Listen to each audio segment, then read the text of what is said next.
wakas ang mga araw, mundo'y mauuwi sa wala. Lahat ay muling isisilang, tandaan ito. Di pwedeng magkaroon ng walang katiyakan.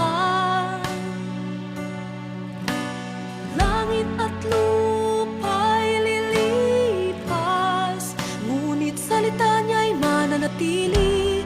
Kaya kayo'y muli niyang pinapayuhan, huwag tumakbong walang saysay.